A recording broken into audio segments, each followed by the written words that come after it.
Hi, I'm Laura. Hey, I'm Stefan, and you're listening to Attributed, a podcast library by Dreamdata. The purpose of it is to store and share all the knowledge that we have gathered across Dreamdata employees through our LinkedIn Lives, podcasts, and webinars. The typical topics you'll find here can be stuff like marketing, Sales, B2B ads, operations, social selling maybe. Thank you so much, Nick, for joining me today. It's a huge pleasure for me to talk to you. I'm excited to be here. I'm really excited. Fantastic. Nick, can you give us a short intro to yourself so we know who you are, and then I will do the further intro why we're here. Okay, perfect. I'm Nick Capozzi, the head of storytelling at Demostack. We're a tech startup here between Israel and the United States. And I do a lot of content for Demostack, as well as attend a lot of events and webinars. And you and I got to meet actually for the first time at SaaStr, which was a lot of fun. Exactly. And that's why we're here as well. So the fun story is that we have been introduced by Nicholas Dickett back before I was going to SaaStr. He said, "Do you know Nick Capozzi?" I said, "No." I said, "Oh, I think this is going to be the next gem that you have never met before, but you're going to love it." And it was right, because Nick, your content is crazy. I met you before the event. I met you during the event. I saw you executing it, and I saw what was happening afterwards. I think a lot of companies can learn about preparation, execution, how you do it. So I'm so grateful to have met you. Yeah, same. This was great. It was great. It was great. So, Nick, how many events so far have you been this year? Like physical events? Wow. I would say, are we talking like parties too? Like small events, like happy hours and stuff? Because No. Okay. Big events, I would say I've been to probably 8. That's off the top of my head. And then these smaller events, probably another dozen. So I've been to about 20 events in the last 8 months. Wow. That's a lot, because I've been at one. It's like, and that's how I met you. But you know why? Because, and I'm sure we'll talk about this, but it's not just creating awareness for brand, it's actually activating it, right? How do you actually activate when your boots on the ground at these events? And I think that's the part that a lot of companies and a lot of people, when they're talking about the strategy of how to approach events, they miss. That's one thing. The other is, I think we need to look at it from a holistic go-to-market point of view, because how does marketing work with sales at these events so that everyone's working in the same direction and you can maximize the opportunity for the entire company? Fantastic. Let's structure it a little bit. Like, let's start on how you start preparation for events. How do you choose where to go, and how do you plan everything? So that's a great question. And I think that was one of the things we were trying to figure out at Demostack this year. We're a new marketing team. So what should we actually be at? What should we invest at? Where's the options and opportunities? So I think from our point of view, this year, what we were trying to do was get to as many events as possible, see what's out there, experiment with a few things. We threw a party at Dreamforce, for example. We threw a cruise, which was a lot of fun, but just understanding what's out there. And I think what's really interesting, Laura, is that I asked a lot of people, like, what are the events you got to go to? And you got the standard ones, but I think there's a lot of events that people don't realize that are out there, that are opportunities that are missed. So I think just having the first step would be understanding what's out there and what your options and opportunities are. So interesting. Yeah, because we all know, like, oh, SaaStr, okay, Dreamforce or Inbound, okay, on everybody's list. But what kind of opportunities are you missing out if you're not looking into the smaller ones? I think you hit it. I think it is the smaller ones. So for example, we do a lot of work with the pre-sales collective, and they had a lot of smaller events, a lot of these kind of happy hours for pre-sales people, so sales engineers. And that was, you have the big grandiose opportunities where everyone is at SaaStr and you have people from all these departments. But if you can get into some of these niche micro events that has your ICP, the actual target you're looking at, I think is realistically the first place to start. And then, are you trying to get in front of the masses, or are you trying to get in front of the leadership of your ICP? And I think that's the next thing you want to distill down. Am I better off going to, a leadership dinner that maybe Pre-Sales Collective is putting on, or am I better going to a cocktail party where I'll be able to talk and engage and activate with 100 sales engineers? So I think those are some of the things that we looked at, and we're still kind of digesting everything that we learned so far this year. that must be a lot of learning, I would guess, because the Yeah, events it has was. just started. As like, where do we go next and everything. But okay, so walk me through a little bit. How do you prepare for events? So now you've chosen the events you want to go to. Yep. So how do you prepare for them? So I think the first thing again is really understanding your ICP. And now that I was in sales my whole career, but now that I'm in marketing, okay, so we're going to go to this event. Here's how we're going to create awareness about the event. So the next thing I'm going to do is let's talk to sales and how we're going to deploy our assets on the field. So how are we actually going to mobilize our team so that we're able to take advantage? And one is going to be going through, targeted accounts that we want to get in front of. What does that look like? How do we get in front of them? How do we create the awareness so that it becomes, a very tight knit opportunity that you're actually taking advantage of? All right. And so to get in front of your ICPs, now let's talk Mhm. about Demostack. Like, what are the exact things that you're thinking that, okay, our ICPs definitely get hooked on? Well, you do a lot of videos, so that Yep. must be one of the things. So how do you plan those pieces of content to be executed at events?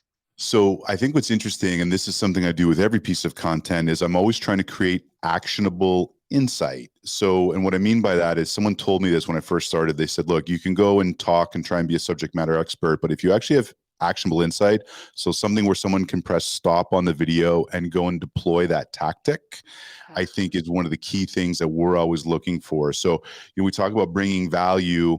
Real value to me is something that someone can take and use in their regular sales cadence, whatever type of selling that they're doing.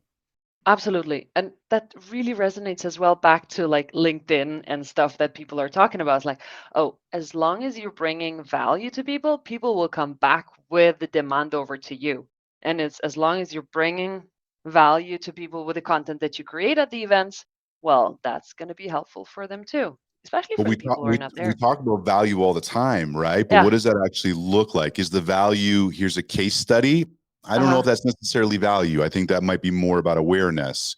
But if it's a, hey, when you're struggling with your demo because of X, try doing Y, and you'll have more success for A, B, and C reasons. So that's Very typically how cool. I'm going to frame out what we're trying to do. The other thing too is that, I spend a lot of time on LinkedIn. I see a lot of posts go out. What are the questions? Again, we focus on sales engineers and sales engineering leadership. What are the questions that they're asking, right? Uh-huh. Because a lot of times, so Laura puts a post up and there's an actionable insight in there, but then there's follow-up questions. Mm-hmm. So are those getting answered necessarily? And if not, or even if they are, I would take those as a subsequent piece of content that I could create, if that makes sense. Yeah, it does break it down to like smaller pieces as well, right? Very Absolutely. cool. There, we've got a question. I think it's relevant to what just we spoke just before. So, big events, everybody knows about them. Micro events, how do you figure out? The world is large. How do you find them? Yeah, it is. So, Jeffrin, I'll put it back to you if you're still online. Who's your ICP? So, Mhm. if Jeffrin has a question. Jeffrin, if you said, "Hey, look, my ICP is a sales engineer," I'm going to look at, the first place I would start is where do your people live? Are they in a community? So, if I was looking to get in front of account executives, for example, I would be in the Thursday night sales community, which, by the way, I've been in sales my whole life. I learn something every time I go to Thursday night sales. Amy Volis and Scott Leese. So that's a community I would get in front of because that's where my people live. So if I'm looking for sales engineers, they're going to live in pre-sales collectives. So that's the first thing I would look at is Mhm. kind of the big communities. If you want to get even more distilled down, I would start looking at Patreon groups. So, for example, I'll reference Scott Leese again. Scott has an amazing Patreon group called Scotty's Little Sales Club. I pay $10 a month to be part of that Patreon. Every week there's a live event. And some days, especially in the summer, there might be 10 or 15 people there. Some days there's 50 or 100, but sometimes it's a really small group. So if I want to get in front of really key people, what are those opportunities? And I think that works from a content perspective, but it also works from a social selling perspective. So if I'm an AE trying to get in front of the right people, where do they live? And I think, to Jeffrin's question, that's what I would approach. So Jeffrin, if you follow up and let me know like who your ICP is, I'd love to try and give you some feedback on where I would be looking specifically. Very cool. Thank you for Can I that. just say a quick hi to Nick Yeah. Bennett here, who's in the comments. Yes. So, Nick, a big hat tip if you want to talk about people who are creating great content and actionable insight. Nick Bennett does a great job when it comes to field marketing and kind of events in general of creating pieces that are valuable. So whenever Nick has something that comes up through my feed, I'm always stopping. Even though Nick and I work in similar spaces, I want to know what Nick's talking about. Maybe Nick had a conversation yesterday with someone that's really relevant to something I'm trying to do. So anyway, Nick, just That saying, is hey. This is so fantastic. You are dropping so many names that people should definitely be following throughout the whole LinkedIn, because then you will figure out how the successful people are doing it. Just like Nick, just like you, Nick, just Yeah. like the third Nick that has introduced us. So there are more names like Scott's and Amy's, but this is a beautiful community of people who are sharing a lot of knowledge on LinkedIn as well. But these are the people you should be following. If you're an AE and you're just trying to figure out like who to follow, it's the leaders of a lot of these communities and groups are usually a lot of the people that are putting a lot of content out there, which is why they've kind of developed this groundswell of community behind them. For sure, for sure. And then to get into the smaller events that would be relevant to join the people. But okay, let's take it back to the events and how you create content while you're at the event. So now you have planned out what is it that your people are in need for and what kind of content is valuable. So how do you work at events to get the best out of the event, really? So I think we already covered, the strategy. So how are you going to create awareness and get in front of people? And maybe just to drill down a little bit, maybe that's, creating content in advance of the event of some of the things that you're going to be looking for or you're going to be aware of. The second is, going through your network of people. And Nick Thickett was kind enough to introduce you and I, Laura.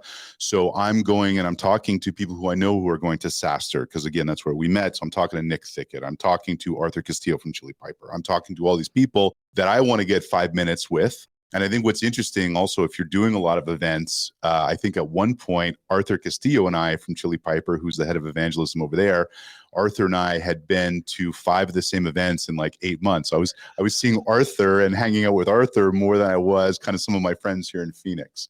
So who are you trying to get in front of? How are you going to get in front of them? Activating your personal network, right? And I was there trying to get content. So I'm activating the network to say, hey, let's chop up some content together, but also let's just have a sidebar conversation. Maybe I can better, a friend of mine said to me recently, said, Nick, I'm not sure what Demostack does exactly. I said, well, let's meet up at SaaStr and I'll tell you exactly what Demostack does. So that's kind of where I'm going before. Then when I'm on the ground, I'm in all my dark social channels. So I'm in my WhatsApp groups, I'm in my LinkedIn groups, and I'm reaching out to people. Hey, when can we meet? Let's get together. And then one of the magic pieces for me, if you're creating content at these events, is just walk around with a tripod, because there's maybe 1 in 500 people there's walking around with a tripod, and that's maybe generous. So that's going to draw attention. And then when you pop that up and you've got interviews going, people slow down and actually stop. And sometimes we'll actually, pile up, and I'll see someone, I'm like, oh, there's the CEO of so-and-so. And I'll stop my conversation and I'll say, hey, hold on, don't go anywhere, because I want to interview you next. And I think the reality is people want to be interviewed. People want, it's a nice pat on the back, but it's also exposure. And I think that there's something, and this is a really key thing I'm going to say right now, is there's social equity that we trade with each other, without getting into like trying to, work around the algorithms for a lot of these social medias. The reality is that if I'm doing a video with you, Laura, and then I'm tagging you in that post and you're aware that that tag is coming, you can interact with it early, and there you're going to get more inertia for that actual post. I think this is perfect. And I can even like physically see in front of myself when you were interviewing Will Aitken, and like people were stopping. And after they're passing by and can see, well, Nick, well, I can see where you're from. I can see the cap. So nice. People have seen the Will Aitken as well. And it's like, okay, a small show is going on. What is going on? They know about the brand. Then they will also be looking after that LinkedIn post from you too, because they know, yeah, and you've got the tripod and the full shooting going. This is really And then cool. let's double down on that. So at one point, I'm walking around the event with Will Aitken, with Travis Tyler from PandaDoc, with a couple other people. And what happens is that now it's like you almost have you're all part of the same entourage. So people are like, "Well, is that Will Aiken?" And then they're like, "Well, I know you too. Who are you? You're that guy. You're that not funny guy. Will's the funny guy. You're the not funny guy." But there is something to that social clout, Yeah. Another time, you want social clout, I was walking around SaaStr with Christine Rogers from Aspireship, Amy Volas, and Morgan J. Ingram. Everybody was stopping to talk to us, right? So now the CEO of this company that maybe I can't get time with because I'm part of this group, I stand up the tripod and I'm like, let me get 2 minutes with you as we're here, right? This is perfect. And the momentum that is built out there. So you prepare, you shoot at the event, but also use the momentum of whatever is happening, the magic at the events as well. And for that, while you are at the event, okay, you have planned out what you want to post. You are in the social circles because you plan who you want to meet as well. Yep. And is there anything else that people have to be aware of while they are at the event physically that will help them to create better content and get the best use of the event? Find out where people are going. So one of the things, and this was great, and I want to give a full credit here to the Lavender team. So Will Allred and Will Balance and Dorothy and Josh and everyone, they threw two of the best part. They didn't have a booth at SaaStr. You want a booth at SaaStr. If you want to be with the cool kids, you want a booth at SaaStr, but they didn't have a booth. So what did they do? They had a party. They had a QR code, and they went around dressed as wizards because it's on brand for what they do at Lavender. It's lavender.ai, by the way, if you need help with your email writing. And suddenly it became the biggest party that you could go to was the Lavender party, or of course the Chili Piper parties. If you're looking for where everyone's going to be in an event, it's the Chili Piper parties. But I was really cool with it was really cool for me how scrappy the Lavender team was. So had I been going to another party, now I'm pivoting because everyone's going to Lavender. Yeah. So if everyone's going to this Lavender event, who can I get in front of there? Right. And that's something to consider. So being fluid in your schedule, seeing where the crowd is going, literally like I smell it in the wind, where the crowd is moving to, right? Where is the herd going? So understanding where people are going to be. And then I think another thing that people didn't realize, I saw some people slowly dripping out content like over weeks, and that's great too. But that event is hot right now. People are having FOMO right now. So I would shoot a video, I would try and edit it, try and upload it on this terrible Wi-Fi that wasn't very good outside. But could I be relevant in that moment? So people know that I'm not at SaaStr, but my C-suite is at SaaStr. So it's in my LinkedIn feed. Oh, here's Nick interviewing someone. Oh, here's another video of Nick interviewing someone. So I think striking while the iron's hot and getting that content out as quickly as possible is really critical to being literally in that moment and creating inertia and push literally live in the field. Very cool. Yeah, and the FOMO is real because everybody's speaking about it. And then do you try to think of any different content than everybody else? Because you feel like you are a part of that bubble. And do you want to stand out, or does it matter at all? Just post something. I think what's interesting, that's a great question. No one's ever asked me that before. I think what a lot of us do is a little bit different. Like what Will Aiken does is different than what I do, which is different than what Travis from PandaDoc does. Which is different than Will Allred, all he talks about is email. And I love it because it's like great data. And if you look a couple of years ago at how Gong got so much traction, was they took all this internal data they had and were putting it out there. So Will really capitalizes on that. Whereas I was a trained broadcaster. So for me, I more want to interview people. I want to be the person who's asking the questions, who's finding out what's happening in the go-to-market space, what people are talking about, what's going on. So some people are more trying to highlight and shine the light on their product, which is great. And it's no criticism. It's a great thing to do. What I'm trying to do is just create more awareness of what other people are doing. And I think for me, what that does is it creates a groundswell of people kind of pulling in, because now we're doing this great weekly show called Go to Market This Week. Get it wherever you get your podcasts, even though it's not a podcast, it's a show. What's the name of the show again, Nick? Go to Market This Week. So I think, for me, it's more about just creating awareness and general conversation. We just want to be, talking about interesting things to interesting people, where again, other people have a more targeted thing that they're trying to do. So I think there's a lot of different ways to do it, but I think the key thing is just be yourself. Will Taylor from Partner Hacker did a great job. He was wearing these crazy outfits, and you knew exactly where Will was because he was wearing these crazy outfits. Yeah. So I think everyone really kind of has their own distinct style, and I think that's cool. And I think leaning into who you are is going to be more authentic and more genuine. Agree. Absolutely. And kind of you feel that everybody's posting from there because you are in the bubble, but you are you. And if you continue doing what you used to do, bringing value to your prospects, well, you will continue doing that just from the location that everybody wants to be at. And that would Correct. mean that you're exposing them with both how you do it because they follow you for that, but also for who you're meeting and so on. I love this. And I think what is also interesting, just from an inbound perspective, like we're always thinking inbound for actually turning something into a customer. But I think what was also interesting from my point of view was because I went to so many events and almost became known as a guy who's like at all these events, a lot of marketers would reach out to me and ask me about the event specifically. So I'm like, yeah, happy to give you some time, but can I give you a demo? Right? Can I give you a demo at the same time? Let me tell you about Demostack. Let me tell you how it clones the front end of your product without touching your back end data so you can spin up a custom demo environment in minutes. There you go. If anybody wants to spin a demo environment in minutes, you can see it on the cap where you have to go. Demostack. Yeah, exactly. Whoever's on LinkedIn Live, but when it becomes a podcast, then remember it's Demostack. Yes. Real quick, if I may, Laura, sorry, Of Jeffrin course. got back and said he's looking to reach out to customer support or experience. Oh. So Jeffrin, what I'm going to suggest to you, reach out to me on LinkedIn. I can't think of the name off the top of my head. I do know of a customer support community, but if I was selling, for example, to RevOps, I'd be in Wizard of Ops. If I'm selling to sales leaders, I'm in Pavilion. If I'm looking to get in front of AEs and people of clout, I'm in Thursday Night Sales. So just to kind of circle back on that, but Jeffrin, if you reach out to me on LinkedIn, I'll get you that answer.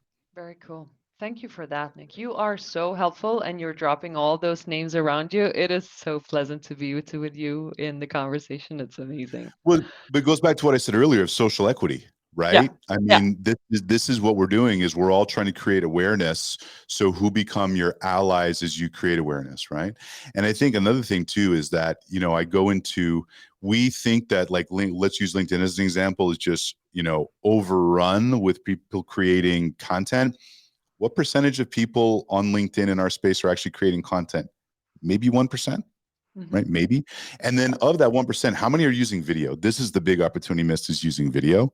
Maybe 1% of that 1% is using video regularly. So that's the opportunity to stand out, create awareness, get in front of the right groups. And I think social selling, the more sales leaders I talk to today, in our current economy, they're like, phone calls aren't working. My BDRs are making phone calls, but they're not landing meetings. Great, create content and you'll pull people as opposed to pushing and dialing all day. You still want to do that. But if you supplement with a pull strategy where you're creating, social equity and getting people interested in what you're talking about, I think if you do those two things hand in hand, it's very effective. I agree. Absolutely. And one thing that stood out when we spoke about content that you create at events was you mentioning, well, I only do video. But Nick, wait, videos don't perform that well. And what Nick says back to me, he says, well, my videos do perform well because I've got my niche.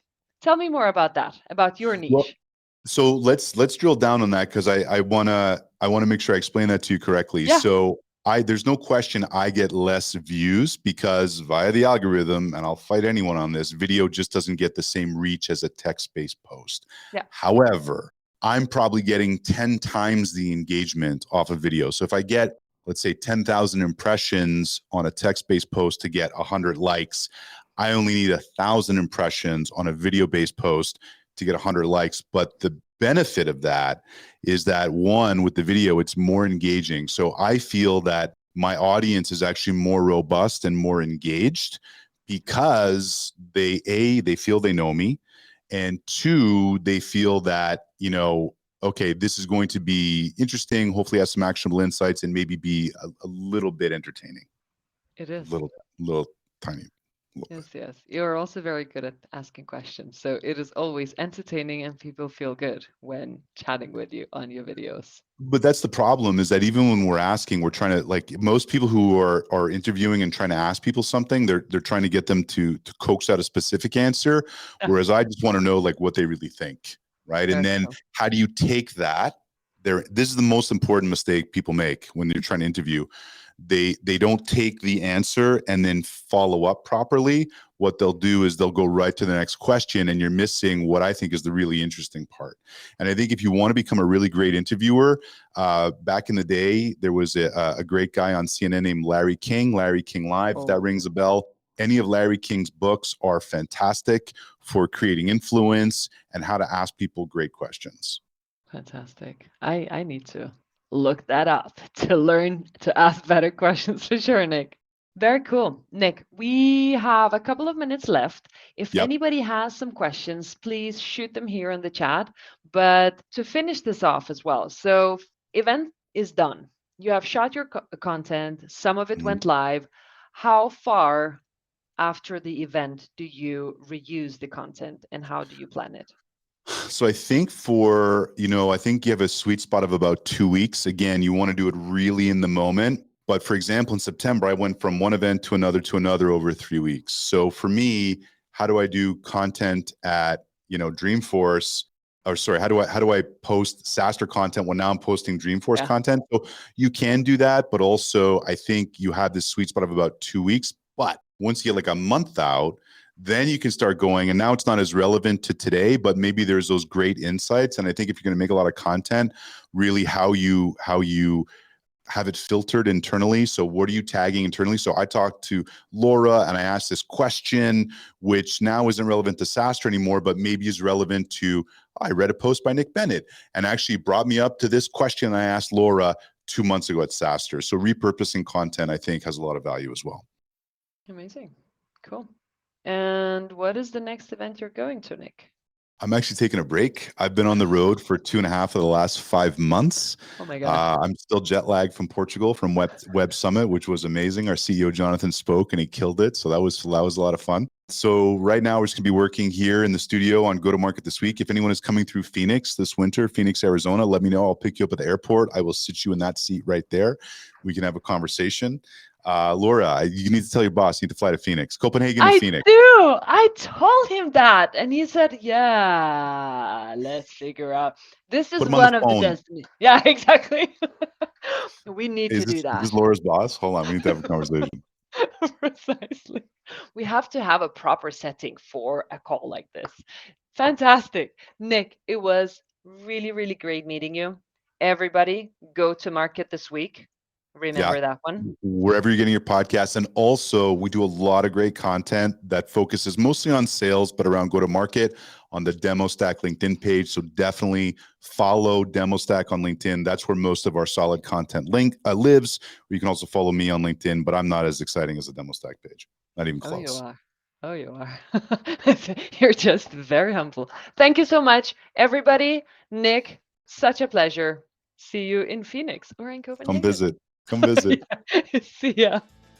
We hope you like listening to us. Subscribe to our podcast and the ones that we have been guests on. And if you have any feedback for us, just do let us know. And should there be a guest that you think we should be talking to, then pitch us. We're looking forward to seeing you.